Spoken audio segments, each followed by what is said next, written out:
नमस्कार, मैं हूं आरजू अंसारी और आप देख रहे हैं राष्ट्रीय जगत विजन न्यूज। छत्तीसगढ़ के बहुचर्चित शराब घोटाले में अब पूर्व आबकारी कमिश्नर निरंजन दास की मुश्किलें और बढ़ने वाली हैं। 2 दिन पहले ईडी ने उन्हें जेल से निकालकर कोर्ट में पेश किया था, जिसके बाद अब उनसे पूछताछ का रास्ता साफ हो गया है। अदालत ने निरंजन दास को ईडी की रिमांड पर सौंप दिया है। जांच एजेंसी अब उन्हें अपनी कस्टडी में लेकर उन राजों से पर्दा उठाएगी जो पिछले लंबे समय से फाइलों में दबे हुए थे। प्रशासन के गलियारों में इस बात की चर्चा तेज है कि साहब ने आबकारी विभाग में रहते हुए सिंडिकेट को जो खुली छूट दी थी, उसका पूरा हिसाब किताब अब ईडी चुकता करेगी। इस पूरे मामले में नया मोड़ तब आया जब पूर्व आईएएस सौम्या चौरसिया ने पूछताछ में कई अहम सुराग उगल दिए। सूत्रों का कहना है कि सौम्या से मिली जानकारी के बाद ईडी ने निरंजन दास को घेरे में लिया है।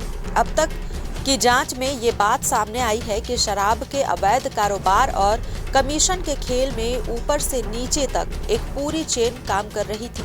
निरंजन दास से पूछताछ में इस बात का खुलासा हो सकता है कि घोटाले की रकम किन किन बड़े लोगों के पास पहुंची और इसका असली मास्टरमाइंड कौन था।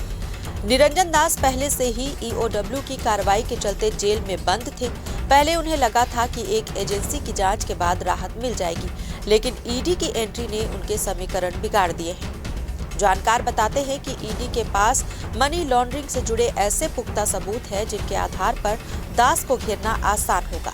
कोर्ट में पेशी के दौरान भी जांच एजेंसी ने साफ कर दिया था कि घोटाले की गहराई तक जाने के लिए पूर्व कमिश्नर को हिरासत में लेकर पूछताछ करना बेहद जरूरी है।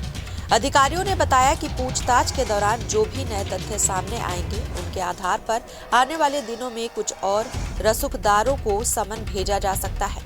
फिलहाल निरंजन दास से पूछताछ शुरू हो चुकी है और माना जा रहा है कि इस हफ्ते के अंत तक शराब घोटाले की परतें और भी साफ हो जाएगी। फिलहाल इस खबर में बस इतना ही। देश प्रदेश की खबरों से अपडेटेड रहने के लिए हमारे चैनल को सब्सक्राइब करें और नए खबरों के नोटिफिकेशन के लिए बेल आइकॉन जरूर दबाएं। नमस्कार।